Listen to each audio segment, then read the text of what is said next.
بسم اللہ الرحمن الرحیم۔ النوع الثانی ما یکون حسنا بواسطة الغیر وذلك مثل السعی الی الجمعة والوضوء للصلاة فإن السعی حسن بواسطة كونه مفضیا إلى أداء الجمعة والوضوء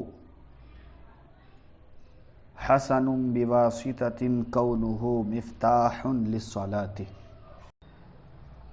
یہ معمور بھی مؤقت کی نوع ثانی کا بیان ہو رہا ہے، اور میں نے کہا تھا کہ اس کی دو قسمیں ہیں۔ نمبر ایک حسن بنفسہ اور حسن لغیرہ۔ تو حسن بنفسہ کی تعریف آپ کے سامنے گوش گزار کی گئی، اور یہاں سے آج کے سبق میں ہم حسن لغیرہ کی تعریف پڑھیں گے۔ اس سے پہلے حسن بنفسہ گزرا اور یہ حسن لغیرہ۔ حسن بنفسہ کی پھر دو قسمیں تھیں جو کل گزر چکا، اور یاد رکھیے کہ حسن لغیرہ کی بھی دو قسمیں ہیں، ضمناً دو قسمیں بیان کی جاتی ہے حسن لغیرہ کی بھی۔ اس کی بھی دو قسمیں تھیں اور اس کی بھی دو قسمیں۔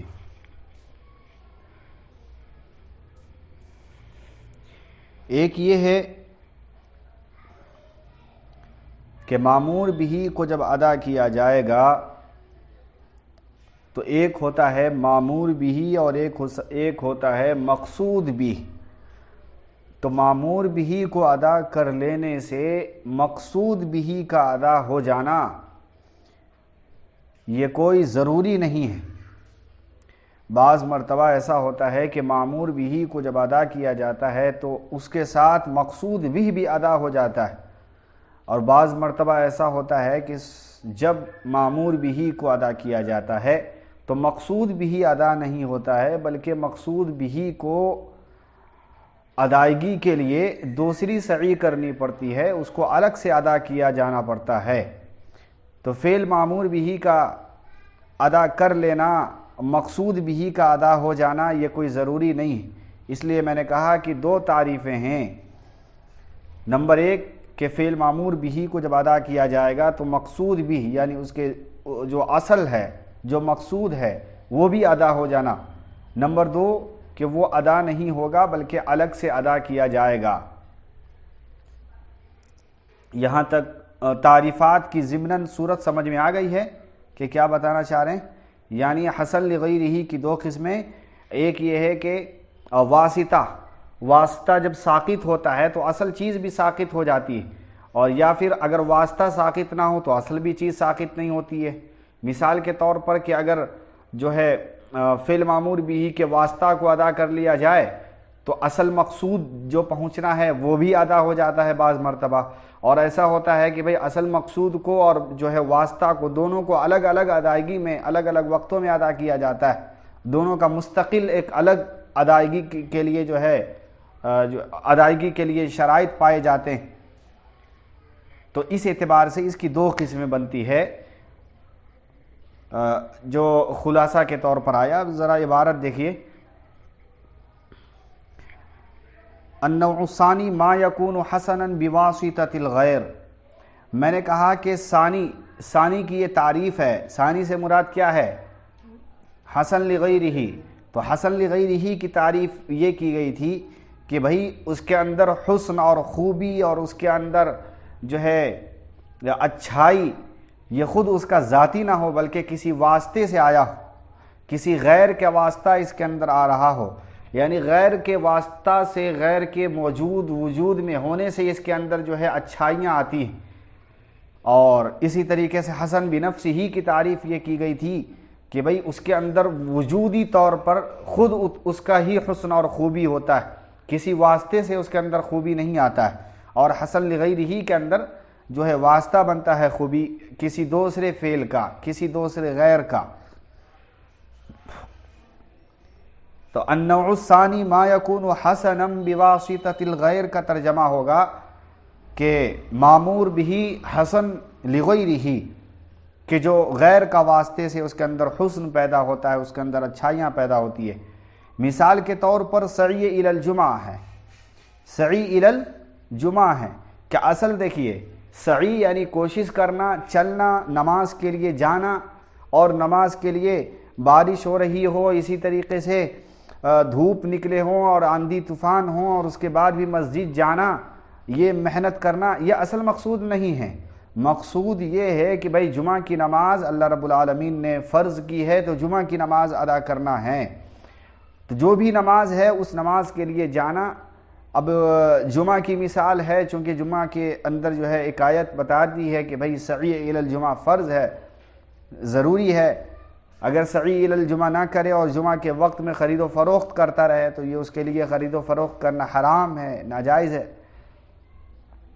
لہذا سعی الی الجمعہ، جمعہ کے واسطے سے جانے کے اندر خوبی پیدا ہوا، اب جو وہ جائے گا یعنی نماز کے لیے سفر کرے گا تو اس پر اس کو ثواب ملے گا اور وہ اچھی چیز بنے گی۔ یہ برائی کے لیے قدم اٹھانا نہیں ہے بلکہ ایک نماز اور اللہ کی عبادت کرنے کے لیے قدم اٹھانا ہے، تو یہ اچھی چیز بنے گی۔ لہٰذا سعی الی الجمعہ کے اندر جو خصوصیت اور اچھائی پن آئی ہے، اس کے اندر جو حسن آیا ہے، یہ جمعہ کی نماز کی بدولت آیا ہے، ورنہ فی نفسہ سعی الی الجمعہ یعنی سعی میں جانے میں کوئی اچھائی نہیں۔ حالانکہ دیکھا جائے تو نفس کو مارنا اور بدن کو تھکانا اور خرید و فروخت کو روکنا، یہ طریقے سے بہت ساری چیزیں پائی جاتی ہے اس کے اندر، لیکن پھر بھی اس کے اندر کہہ رہے حسن ہے، تو حسن اس کا خود ذاتی نہیں ہے بلکہ جمعہ کی وجہ سے۔ تو میں نے کہا کہ بھئی حسن لغیرہ کی تعریف جو غیر کے واسطے سے اس کے اندر حسن پیدا ہو، تو دیکھو یہاں پہ سعی الی الجمعہ کے اندر غیر کے واسطے سے حسن پیدا ہوا ہے۔ والوضوء للصلاۃ، نماز کے لیے وضو کرنا، تو نماز کے لیے جو وضو کیا جاتا ہے اس کے اندر بھی یہی چیز ہے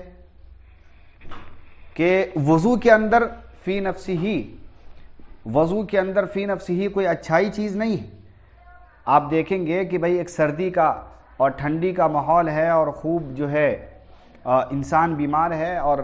وضو اس کا نہیں ہے، تو شریعت کہتی ہے بھئی وضو کریں۔ اب وضو کرنے کی اجازت،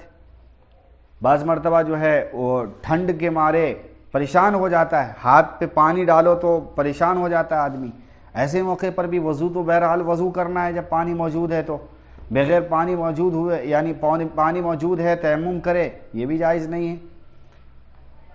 تو دیکھو وضو کرنے میں بھی نفس کے اوپر ایک ملامت ہے، نفس کو مارنا ہے اور اپنے اوپر تکلیف کو مسلط کرنا ہے، لیکن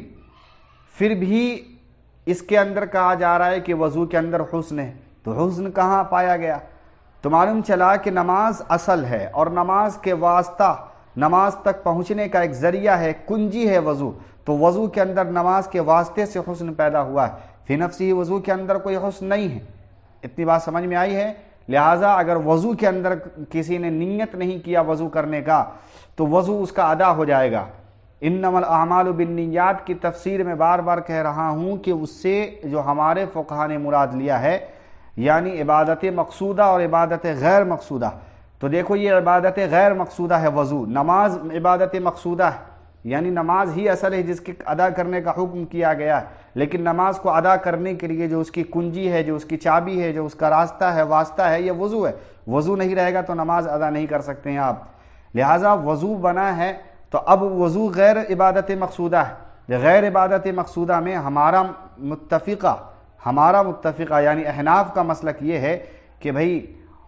جو غیر مقصودہ ہے اس کے لیے اگر کسی نے نیت نہیں کیا تو وہ چیز پھر بھی وجود پذیر ہو جاتی ہے، وجود کے اندر آ جاتی ہے۔ ہاں یہ کہ اس کے اوپر ثواب کا ترتب نہ ہو یہ الگ بات ہے، بالکل نہیں ہوگا اگر اس نے نیت نہیں کی تو، لیکن وضو ہی جائز نہ ہو، فی نفسہ ہی وضو جو ہے وجود ہی میں نہ آئے، ایسا کوئی معاملہ نہیں ہے، برخلاف امام شافعی وغیرہ کے، اور بھی ائمہ اس کی طرف گئے ہیں کہ بھئی ہر چیز کا عبادت مقصودہ ہوں یا غیر مقصودہ ہوں، یہ وہ تفریق کرتے ہی نہیں ہیں، یہ عبادت مقصودہ اور غیر مقصودہ کی کوئی تفریق نہیں کرتے ہیں، وہ کہتے ہیں کہ بس عبادت ہے اور اچھائی چیز ہے تو اس کے لیے نیت ضروری ہے، نیت نہیں کریں گے تو وضو بھی نہیں ہوگا، نماز بھی نہیں ہوگا، لیکن ہمارا ماننا ایسا نہیں۔ تو دیکھو وضو کے اندر فی نفسہ ہی کوئی اچھائی نہیں ہے، نماز کے واسطے سے وضو کے اندر حسن اور خوبی پیدا ہو رہا ہے، تو یہی ہے حسن لغیرہ کی تعریف۔ یہاں تک بات سمجھ میں آ گئی؟ ہاں، وحکم ھذا النوع اس نوع کا حکم کیا ہے؟ نوع سے مراد یاد رکھیے کہ یہاں پر معمور بھی حسن لغیرہ کی تعریف کی جا رہی ہے، یعنی اس کا حکم بیان کیا جا رہا ہے۔ انہ یسقط بسقوط تلک الواسطہ، گویا کہ یہ جملہ یہ بتا رہا ہے کہ ایک جملے کو یعنی اس کی دو قسمیں ہیں اور قسم اول کو بیان کیا جا رہا ہے۔ یہ وضاحت نہیں ہے لیکن یہ قسم اول ہے اور آگے چل کر کے قسم ثانی بیان کیا جائے گا، لیکن یہاں پر قسم اول ہے، ٹھیک ہے۔ من هذا النوع الحدود والقصاص والجہاد سے قسم ثانی کا تذکرہ ہے، اور یہاں پر جو ہے هذا الحكم وحكم هذا النوع، یہاں پر جو ہے قسم اول کو بیان کیا جا رہا ہے۔ اور میں نے کہا کہ اس کی دو تعریفیں یعنی دو قسمیں ہیں حسن لغیرہ کی، ایک یہ ہے کہ اس کا ادا کر لینا یعنی معمور بھی کو ادا کر لینے سے مقصود بھی ادا ہو جاتا ہے، اور دوسری تعریف میں نے یہ کی کہ مقصود بھی معمور بھی کو ادا کر لینے سے، ایک تعریف میں نے کی کہ بھئی معمور بھی کو ادا کر لینے سے کوئی ضروری نہیں ہے کہ مقصود بھی ادا ہو جائے، اور دوسری تعریف میں نے کی کہ معروف بھی یعنی معمور بھی کو ادا کر لینے سے مقصود بھی ادا ہو جاتا ہے، اس کو الگ سے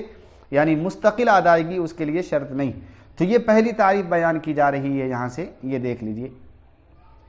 فرمایا کہ ساقط ہو جاتا ہے اس واسطے کے ساقط ہونے کی بنیاد پر، یعنی معمور بھی ساقط ہو جائے گا، مقصود بھی ساقط ہو جائے گا، یعنی جو اصل جس کے کرنے کا حکم دیا گیا ہے جو ہے وہ کیا ہو جائے گا؟ ساقط ہو جائے گا واسطے کے ساقط ہونے سے، یعنی بیچ کا جو واسطہ ہے اگر واسطہ ہی نہ ہو تو اصل چیز جو ہے نا ختم ہو جاتی ہے، مفقود ہو جاتی ہے۔ حتی ان السعی لا یجب علی من لا جمعۃ علیہ، فرمایا کہ جس کے اوپر جمعہ کی نماز واجب نہیں تھی تو اس کے اوپر سعی الی الجمعہ بھی واجب نہیں ہے، بات سمجھا؟ یعنی جمعہ کی نماز جس کے اوپر واجب نہیں ہے تو سعی الی الجمعہ یعنی جمعہ کے لیے جانا بھی اس کے اوپر واجب نہیں، کیونکہ دیکھو اصل مقصد کیا ہے یہاں پر، یعنی جس کے اوپر سعی الی الجمعہ واجب نہیں ہے اس کے اوپر کیا نہیں ہے؟ جمعہ بھی واجب نہیں۔ اس کو اس طرف سے سمجھیے کہ جس کے اوپر سعی الی الجمعہ واجب نہیں ہے اس کے اوپر نماز جمعہ بھی واجب نہیں ہے۔ اب جس کے اوپر سعی الی الجمعہ واجب ہے اس کے اوپر جمعہ کی نماز بھی واجب ہوگی۔ ایک مریض ہے وہ سعی الی الجمعہ نہیں کر سکتا، یعنی مسجد تک نہیں جا سکتا، اتنا مریض ہے، تو بتاؤ یہاں پر سعی الی الجمعہ مفقود ہوا، ساقط ہوا۔ اب جب یہ واسطہ ساقط ہو گیا ہے تو اصل چیز بھی ساقط ہو جائے گی، یعنی اب وہ کیا کرے گا؟ ظہر کی نماز پڑھے گا۔ تو سعی الی الجمعہ اگر جو ہے مفقود ہو جائے، ساقط ہو جائے، تو فرمایا کہ یہ جو ہے راستہ یعنی واسطہ کے ساقط ہونے سے کیا ہے؟ اصل چیز۔ اسی طریقے سے وضو ہے، لا یجب ولا یجب الوضوء علی من لا صلاۃ علیہ، کہ جس کے اوپر وضو واجب نہیں ہے اس کے اوپر نماز بھی واجب نہیں۔ اب دیکھو وضو جو ہے نماز کے شرائط میں سے، تو جس کے اوپر نماز جو ہے واجب نہیں ہے، دونوں طریقے سے آپ اس کا ترجمہ کر سکتے ہیں کہ بھائی اگر نماز جس کے اوپر واجب نہیں ہے تو وضو بھی، یہی کیجئے کہ بھائی جس کے اوپر وضو واجب نہیں ہے اس کے اوپر نماز بھی۔ وَلَوْ سَعَيَ إِلَى الْجُمْعَةِ فَحُمِلَ مُكْرَهًا إِلَى مَوْضِعٍ آخَرَ قَبْلَ إِقَامَةِ الْجُمْعَةِ، اسی طریقے سے ایک دوسری تعریف کی گئی کہ اگر کسی شخص نے سعی الی الجمعہ اس کے اوپر جو ہے واجب تھا اور سعی الی الجمعہ کیا، اور سعی الی الجمعہ کرنے کے بعد جو ہے مقام تک پہنچا، مقام پر پہنچنے کے بعد یعنی مسجد پر پہنچا، لیکن نماز ادا کرنے سے پہلے اس کو اٹھا کر کے کسی دوسری جگہ پر اس کو جو ہے بھیج دیا گیا یا منتقل کر دیا گیا، یا کسی بھی طریقے سے اس کو جو ہے دوسرے مقام پر منتقل کر دیا گیا، تو اب کہا جاتا ہے کہ پھر اب سعی الی الجمعہ جب ایک مرتبہ اس کے اوپر لاگو ہو چکا ہے، یعنی اس کے اوپر سعی الی الجمعہ واجب ہے اور سعی الی الجمعہ بھی کیا، اور کرنے کے بعد جو ہے نماز جمعہ سے پہلے اگر دوبارہ وہ دوسرے مقام پر چلا جاتا ہے کہ جہاں پہ جمعہ کی نماز نہیں ہوتی ہے تو دوبارہ اس کو سعی الی الجمعہ کرنا پڑے گا، یعنی ابھی چیزیں مفقود نہیں ہوئی ہے، یعنی اصل چیز ابھی ادا نہیں ہوئی ہے، تو اصل چیز کو ادا کرنے کے لیے وہ دوبارہ آئے گا اور دوبارہ سفر کرے گا، پھر نماز جمعہ ادا کرے گا۔ وَلَوْ سَعْيَ إِلَى الْجُمْعَةِ فَحُمِلَ مُكْرَهًا إِلَى مَوْضِعٍ آخَرَ قَبْلَ إِقَامَةِ الْجُمْعَةِ، کہ اگر سعی الی الجمعہ کیا پھر اس کے بعد اس کو زبردستی اٹھا کر کے کسی دوسرے مقام پر منتقل کیا گیا اقامت جمعہ سے پہلے، یعنی نماز جمعہ سے پہلے، تو یجب علیہ السعی ثانیا، تو دوسری مرتبہ سعی الجمعہ اس کے اوپر کیا ہوگا؟ واجب ہوگا۔ ولو کان معتکفا فی الجامع، اور اگر ایسا ہے کہ بھائی وہ پہلے ہی سے جامع مسجد کے اندر معتکف تھا، یعنی جامع مسجد کے اندر ٹھہرا ہوا تھا، یا پھر جامع مسجد کے اندر کسی بھی طریقے سے موجود تھا، جس جامع مسجد کے اندر جمعہ کی نماز جس مسجد کے اندر پڑھنا ہے اس مسجد کے اندر تھا، تو دیکھو اب سعی الجمعہ تو ساقط ہو چکا ہے۔ سعی الجمعہ وہاں پر پایا جاتا ہے کہ جی انسان جو ہے وہاں سے مسجد جائے، اور جو راستہ ہے اس کو سعی الجمعہ کہتے ہیں، یعنی چلنے کو، وہاں تک پہنچنے کو۔ جب مسجد میں ہے، موجود ہے، تو سعی الجمعہ کرنے کی اب ضرورت، اب ایسا نہیں ہے کہ وہ گاؤں میں ٹہل کر کے آئے گا سعی الجمعہ کرنے کے لیے کہ ہم نے کیا نہیں ہے، نماز واجب ہے ہمارے اوپر، فرض ہے، لہٰذا ہم گاؤں میں ایسا گھوم کر کے آئیں اور جمعہ کی نماز ادا کریں، نہیں، بلکہ جب وہ موجود ہے اس مقام پر تو پھر سعی الجمعہ ساقط ہو جائے گا، کیوں کہ واسطہ۔ تو ولو کان معتکفا فی الجامع، اگر وہ معتکف ہو جامع مسجد کے اندر، یکون السعی ساقطا عنہ، تو سعی الجمعہ کیا ہوگا؟ اس کے اوپر ساقط ہوگا۔ سعی الجمعہ کی تعریف یہ ہے کہ بھائی صرف چلنا نہیں ہے، بلکہ اس کے لیے تیاریاں جو احادیث میں آئی ہے کہ عطر لگانا ہے، اور صبح صبح نہا لینا ہے، اسی طریقے سے اچھے کپڑے پہننا ہے، اور مسواک کرنا ہے، اور کیا کہتے ہیں کچھ میٹھی چیز کا کھانا ہے، اور اسی طریقے سے خطبہ سے پہلے مسجد میں پہنچنا ہے، اور پہنچنے کے بعد یہ سارے جو ارکان بتائے جا رہے ہیں، یعنی اس کے جو سنتوں کا تذکرہ ہے جمعہ کے، وہ تمام چیزوں کو اختیار کرنا ہے۔ لیکن اصل جو ہے سعی الجمعہ وہ جمعہ کی نماز یعنی خطبہ سے پہلے پہنچنا ہے۔ اتنی بات سمجھ میں آئی؟ اور وہ جو آیت ہے کیا کہتے ہیں سورہ جمعہ کے اندر، جس کے بارے میں کہا گیا کہ بھائی نماز کے لیے جب تمہیں اذان کی صدائیں بلند کی جائے تو نماز کے لیے چل کھڑے ہو، تو اس کے اندر جو ہے اب مسئلہ آتا ہے کہ بھائی جمعہ میں 2 اذانیں دی جاتی، یا ایھا الذین آمنوا اذا نودی للصلاۃ من یوم الجمعۃ فاسعوا الی ذکر اللہ وذروا البیع، خرید و فروخت کو چھوڑو اور فاسعوا الی ذکر اللہ، اللہ کے ذکر کی طرف یعنی نماز کی طرف لب کو۔ تو یہاں پر جو سعی الجمعہ کی بات کی گئی ہے، تو ہم کس اذان کے وقت سے پہلے پہنچے، یہ بھی تو مسئلہ ہے۔ 2 اذانیں ہوتی ہیں اور دونوں جمعہ کی، لہٰذا ہمیں جو ہے ذکر سے مراد یعنی وہاں پر صدا سے مراد کیا ہے، یعنی اذان سے مراد کیا ہے وہاں پر، جو ہے پہلی اذان یا پھر جو ہے ثانی اذان، اس کے متعلق اصل جو ہے وہ ثانی، لیکن اس کے واسطے سے اول اذان پر پہنچنا ضروری ہے، لیکن جو ہے اصل کیا ہے؟ ثانی سے پہلے پہنچ جائے گا، اور اول میں نہیں پہنچا تو پھر بھی وہ ٹھیک ہے، لیکن جو ہے واسطہ بن رہا ہے جو ہے ثانی، لہٰذا یہ بھی اس کا واسطہ بنے گا، اذان ہے، لہٰذا اول اذان میں پہنچنا ضروری، نہ پہنچے اور ثانی میں پہنچے تو پھر بھی وہ چیز ادا ہو جائے گی۔ اتنی بات سمجھ میں آیا؟ یعنی دوسری اذان کے ہونے کے بعد خرید و فروخت کرنا جائز نہیں ہوگا، بلکہ چھوڑ دینا اور نماز کے لیے چلنا ضروری۔ اگر کسی نے مجبوری کے وقت پہلی اذان ہو گئی ہے اور وہ خرید و فروخت کر رہا ہے تو کچھ رخصت ہے، بار بار کرنے کی اجازت نہیں، لیکن اصل مقصود جو اصل ہے وہ اذان ثانی، ٹھیک ہے۔ وَلَوْ كَانَ مُعْتَكِفًا فِي الْجَامِعِ يَكُونُ السَّعْيُ سَاقِطًا عَنْهُ وَكَذَلِكَ لَوْ تَوَضَّأَ فَأَحْدَثَ قَبْلَ أَدَاءِ الصَّلَاةِ يَجِبُ عَلَيْهِ الْوُضُوءُ ثَانِيًا، اسی طریقے سے اگر کسی نے وضو کیا، پھر وضو کرنے کے بعد ادائے نماز سے پہلے حدث واقع ہو گیا، یعنی نماز کو ادا کرنے سے پہلے کوئی حدث اصغر ہوں یا اکبر ہوں، جو بھی ہو، اکبر تو نہیں لے سکتے ہیں یہاں پر، حدث اصغر لے لیجئے، حدث اصغر جو ہے واقع ہو گیا، تو پھر اس کے بعد اس کو دوسری وضو کرنا ضروری ہے، واجب ہے۔ اب بغیر وضو کی نماز نہیں پڑھے گا، ایسا نہیں ہے کہ بھائی ہم نے ایک بار نماز کے لیے وضو کر لیا تو اب جو وضو کا یعنی ریح کا خارج ہوا ہے وہ ہمارے لیے دوسری وضو کو نہیں لائے گا بلکہ لائے گا، کیونکہ ابھی جو ہے معمور بھی ادا نہیں ہوا ہے، لہٰذا ادا ہو جانے کے بعد اس کو بھی مستقل ادا کرے گا اور اس کو بھی مستقل ادا کرے گا، دونوں کو مستقل۔ ایسا نہیں ہے کہ بھائی ایک کو ادا کر لے گا، اس لیے میں نے کہا کہ 2 تعریف ہے اس کی، ایک یہ ہے کہ جو ہے معمور بھی ادا کرے اور مقصود بھی ادا کرے، اور دوسرا یہ کہ معمور بھی کو ادا کر لینے کے بعد مقصود بھی خود بخود ادا ہو جاتا ہے، تو دوسری چیز میں وہ آئے گی۔ لیکن نماز میں اور سعیر الجمعہ میں، وضو میں، یہ پہلی تعریف ہے، اور پہلی تعریف کے اندر مقصود بھی کو بھی ادا کرنا الگ سے مستقل ضروری ہے، اور معمور بھی کو بھی ادا کرنا مستقل الگ سے ضروری ہے۔ لہٰذا یہاں پر اگر کسی نے وضو ایک بار کر لیا، پھر اس کے بعد حدث واقع ہوا اور نماز بھی پڑھا نہیں ہے، تو دوبارہ وضو کرے گا۔ اگر بیچ میں پھر واقع ہوا حدث تو پھر دوبارہ وضو کرے گا، لیکن وضو کے ساتھ ہی نماز پڑھے گا۔ اتنی بات سمجھ میں آئی؟ ٹھیک۔ وَلَوْ كَانَ مُتَوَضِّئًا عِنْدَ وُجُوبِ الصَّلَاةِ، جب نماز واجب ہوا اس وقت وہ جو ہے وضو کی حالت میں تھا،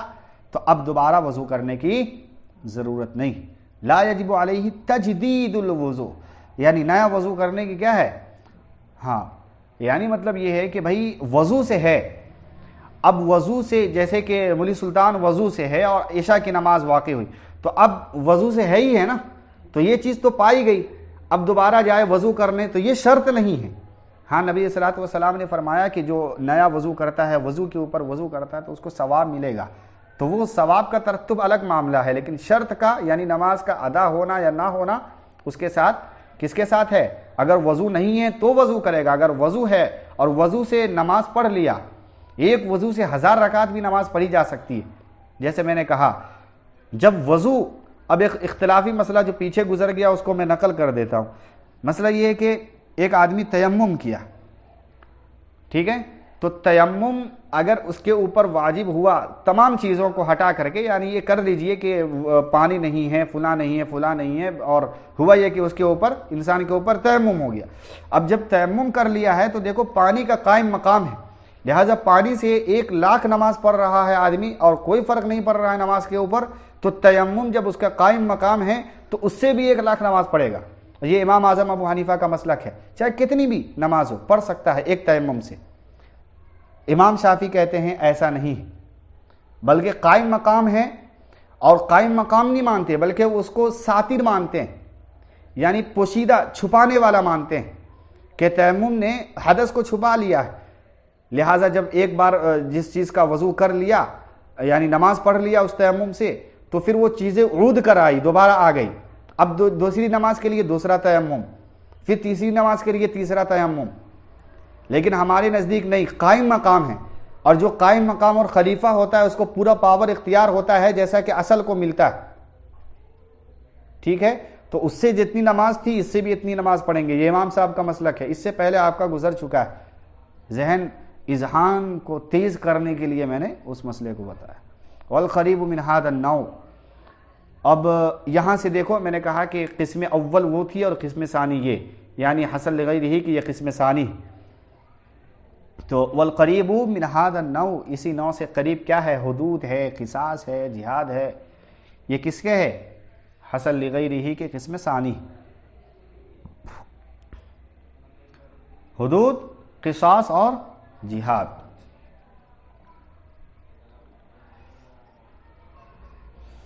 فَإِنَّ الْحَدُّ حَسَنٌ بِوَاسِطَةِ الزَّجْرِ عَنِ الْجِنَایَةِ، حد جو ہے جنایت کے روکنے کے واسطے سے حد کے اندر حسن پیدا ہوتا ہے، اصل حد کے اندر کوئی حسن نہیں ہے، یاد رکھیے، جس طریقے سے وضو کے اندر فی نفسی ہی اس کے ذات کے اندر کوئی حسن نہیں تھا، کوئی اچھائی پن نہیں تھی، اسی طریقے سے حد کے اندر بھی کوئی اچھائی پن نہیں۔ ایک انسان کو مارا جائے اور اس پہ زجر و توبیخ کا معاملہ کیا جائے تو بتاؤ، جب جس کو مار پڑ رہی ہے وہ اچھی چیز ہے، تکلیف پہنچ رہی ہے تو اچھی چیز ہے، بھائی جس کا اندر تکلیف ہے وہ اچھی چیز کیسے بن سکتی ہے؟ تو حد واقع کیا جانا ظاہر بات ہے کہ دوسرے کے تکلیف کا باعث ہے، کوئی انسان نہیں چاہتا کہ میرے اوپر حد جاری کی جائے اور میرے اوپر حدود کا معاملہ ہو، مجھے مارا جائے اور امیر المؤمنین سزا دیں اور پورے جو ہے دنیا کو دکھا کر کے اور تمام لوگوں کی نگاہوں کے سامنے مجھے مارا پیٹا جائے، کسی گناہ کی سزا دیا جائے، وہ کوئی بھی پسند نہیں کرے گا اس بات کو، لہذا فی نفسی اس کے اندر نہیں ہے حسن، حد کے اندر۔ لیکن یاد رکھیے نا، جنایت کو روکنے کے لیے، یعنی گناہ کو روکنے کے لیے جب یہ کام کیا جائے گا تو اب اس کے اندر حسن پیدا ہوگا، یعنی سد باب کرنا ہے گناہ کا، گناہ کے دروازوں کو بند کرنا ہے، تو گناہ کے دروازوں کو بند جس چیز سے کیا جائے گا وہ اس کے اندر حسن مانا جائے گا، اس کے اندر اچھائی مانی جائے گی۔ اگر اس کو بھی برا مان لیا جاتا ہے تو برا کو برائی سے کیسے روکا جا سکتا ہے؟ لہٰذا اچھائی سے برائی کو روکا جا سکتا ہے۔ لہٰذا اب ہم کہتے ہیں کہ حدود کے اندر، اسی طریقے سے قصاص کے اندر، جہاد کے اندر بھی حسن پیدا ہوتا ہے۔ فی نفسی اس کے اندر حسن نہیں ہے۔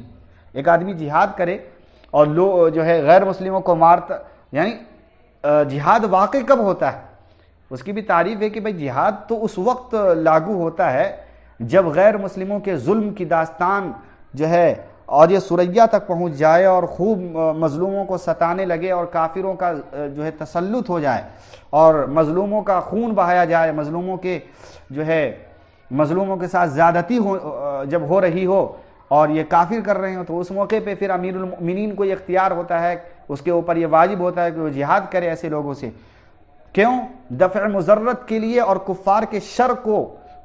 شر کی دفع کے لیے اور اعلاء کلمت اللہ کے لیے، یعنی اللہ کے کلمے کی بلندی کے لیے ایسا کیا جاتا ہے۔ لیکن اگر اللہ کا جھنڈا جو ہے آسمان پہ لہرا رہا ہو اور تمام کے تمام لوگ سجدے میں پڑے ہوں اور خوب امن کا ماحول ہو، حضرت ابوبکر صدیق رضی اللہ تعالیٰ عنہ کی خلافت قائم ہو اور حضرت عمر کی عدالت قائم ہو، اس موقع پر کوئی کہے کہ ہم جا کر کے غیر مسلموں کو اپنے ملک کے اندر مارتے ہیں، جو جزیہ دے کر بھی رہ رہے ہیں، ٹیکس دے کے بھی رہ رہے ہیں، جرم اس کا یہ ہے کہ وہ اللہ کا کلمہ نہیں پڑھتے، تو وہ جائز نہیں ہے۔ بھائی جہاد واقع اس وقت ہوتا ہے کہ ظلم کی داستان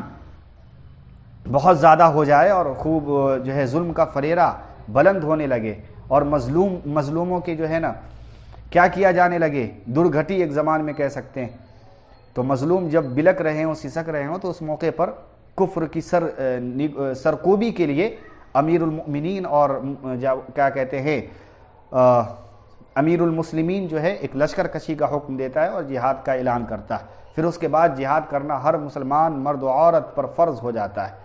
وہ کسی بھی طریقے سے اس کے اوپر معاونت کرے، عورت ہے تو میدان میں نہ جا کر کے گھر میں معاونت کرے، دعائیں کرے، بہرحال ہر کسی پر فرض ہو جاتا ہے، ہر عاقل و بالغ، یعنی جہاد کی دعوت اور جہاد کا کام اس کے اوپر، جس طریقے سے نماز فرض ہو جاتا ہے ہر مسلمان پر، تو ویسا ہی جہاد فرض ہوتا ہے۔ پھر اس میں تخصیص نہیں رہتی کہ بھئی چھوٹا ہے بڑا ہے، ہر کوئی جہاد کرے، جیسے کہ نماز کا۔ اتنی بات سمجھ میں آئی؟ تو اعلاء کلمت اللہ کے لیے جہاد ہوا، اسی طریقے سے کفار کے شر کو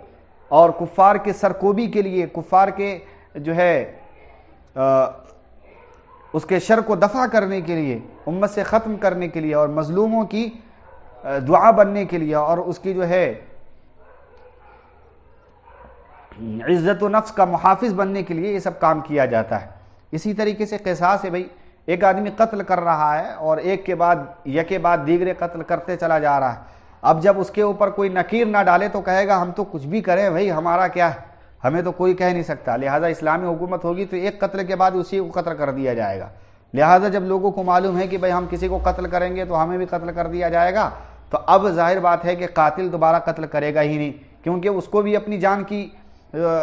عزیز ہے، اس کو بھی جان پیاری ہے، لہٰذا قتل کرے گا ہی نہیں۔ تو دیکھو قتل رک رہا ہے، وہاں پر شر رک رہا ہے، وہاں پہ ظلم رک رہا ہے اور اسی طریقے سے وہاں پر گناہ رک رہا ہے۔ تو جو چیزیں ان چیزوں کو روکنے کے لیے، کیونکہ یہ معاشرے کی اور بہترین معاشرے کی تشکیل کے لیے ضروری، شر کا نہ ہونا، گناہ کا نہ ہونا، اسی طریقے سے قتل کا نہ ہونا، ظلم کا نہ ہونا، ایک معاشرے کی بہترین معاشرے کی تشکیل کے لیے ضروری ہے۔ جہاں پر یہ چیزیں ہوں وہ معاشرہ ہی کیسا ہے، لہٰذا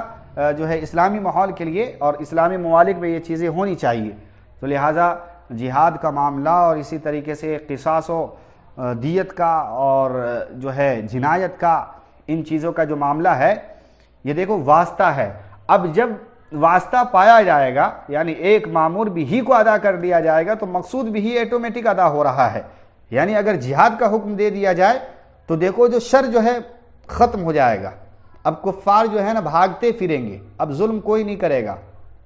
یا پھر اسی طریقے سے بھائی ایک قاتل ایک قتل کر رہا ہے، جب اس کو قتل کر دیا جائے گا تو دوسرا قاتل آگے نہیں بڑھے گا دوسرے کو قتل کرنے کے لیے، پھر معاشرہ آرام سے گھومے گا، سمجھ رہے ہیں، عورتوں کی عزتیں محفوظ رہیں گی، بچوں کے جان و مال کی حفاظت رہے۔ تو یہ معاملہ ہے کہ ایک بڑے گناہ سے بچنے کے لیے ان چیزوں کو اختیار کیا جاتا ہے. تو ان چیزوں کو یعنی فعل معمور بھی کو ادا کر لینے سے مقصود بھی ادا ہو رہا ہے, لہٰذا اب مقصود بھی کو دوبارہ ادا نہیں کرنا پڑے گا, سمجھے؟ بس اتنی یہی ادا کرو کہ جہاد کو لاگو کر دو, خود بخود جو ہے نا ختم ہو جائے گا یہ معاملہ. اسی طریقے سے قصاص کا حکم لاگو کر دو, قاتل جو ہے خود بخود جو ہے اپنے گھروں میں چلے جائیں گے, دوبارہ کسی کو قتل نہیں کریں گے. گناہ کے اوپر سزا جو ہے شریعت اسلامی کی وہ لاگو کر دو, وہ بھی ختم ہو جائیں گے. تو لہٰذا فی المعمول بھی کا ادا کر لینے سے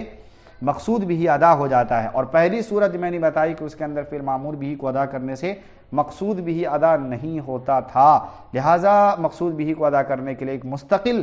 ادائیگی کی صورت پائی جانی چاہیے تھی وہاں پر. ترجمہ دیکھیے, اسی قبیل سے ہے, اسی کے قریب ہے, اسی نوع کے قریب ہے. حدود, قصاص, جہاد. فإن الحد حصر بواسطة الزجر عن الجنایتی, کہ جنایت سے یعنی گناہ سے روکنے کے واسطے سے حد کے اندر حسن پیدا ہوا ہے. والجہاد حصر بواسطة دفع شر الكفر کفرتی واعلاء کلمۃ الحق, اور جہاد کے اندر جو حسن پیدا ہوا ہے وہ اعلاء کلمت اللہ کے لیے, اور اسی طریقے سے کفار کے شر کو دفع کرنے کے واسطے سے اس کے اندر حسن پیدا ہوا ہے. ولو فرضنا عدم الواسطہ, اگر یہ فرض کر لیا جائے کہ واسطہ ختم ہو گیا, بات سمجھے؟ اب واسطہ کیا ہے, بولو واسطہ کیا ہے؟ شر کا ختم کرنا, یعنی جہاد کا, اور اسی طریقے سے قصاص کا, اور اسی طریقے سے حدود کا. تو حدود یہ تمام چیزیں کیا ہے؟ واسطہ ہے. اب واسطہ کو ختم کر لو, مان لو کہ یہ ختم ہو گیا. جب واسطہ ختم ہو جائے گا تو لا یبقی ذالک مامورا بہ, تو معمور بھی باقی نہیں رہے گا, یعنی معمور بھی کی ادائیگی اب دوبارہ ضروری نہیں ہے. فإنہ لولا الجنایۃ لا یجب الحد, اس لیے کہ جنایت نہیں واقع ہوگا حد کے جو ہے واجب نہ ہونے کی صورت میں. یعنی بھائی جب جنایت ہی نہیں ہے, یعنی گناہ ہی نہیں ہے, تو حد کس پہ کرو گے؟ بس سمجھے؟ تو حد واقع نہیں ہوگا. جنایت جب نہیں پایا جائے گا تو حد بھی نہیں پایا جائے گا, کینسل ہو جائے گا, کینسل ہو جائے گا, کینسل نہیں. ولولا, اسی طریقے سے میں نے کہا کہ بھائی جو ہے مفضی الی النزاع, یعنی مفضی الی الحرب, مفضی الی جو ہے حرب, جہاد, قصاص, یہ جو ہے اگر کفر ہی نہ رہے تو یہ چیزیں یعنی جنگ کی نوبت ہی نہیں آئے گی, تو جہاد بھی واجب نہیں ہوگا. لیکن جب یہ چیزیں ہوگا, اب یہ سوال نہیں کیجئے گا کہ ہندوستان کا کیا معاملہ ہے, ہندوستان میں یہ چیزیں تو ہے, کفر بھی ہے, ظلم بھی ہے, طاغوتیت بھی ہے, اور جو ہے اسی طریقے سے مظلوم کے آنسو بھی ہے, مظلوموں پر نہت ظلم بھی ہے, اور مظلوم بھی کوئی چھپا ہوا نہیں ہے بلکہ ایک بہت بڑا مسلمان, اور مسلمانوں کی تعداد بڑی ہے, دنیا جان رہی ہے کہ مسلمانوں پہ ظلم ہو رہا ہے. تو آپ کہیے گا یہاں پر جہاد واقع ہو گیا ہے؟ جی واقع ہو گیا ہے. اگر یہاں کوئی امیر المؤمنین کی چلتی تو آج یہاں پر جہاد فرض ہو چکا ہوتا, لیکن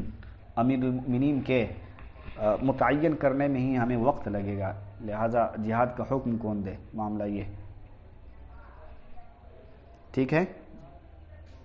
یہاں سے انشاءاللہ.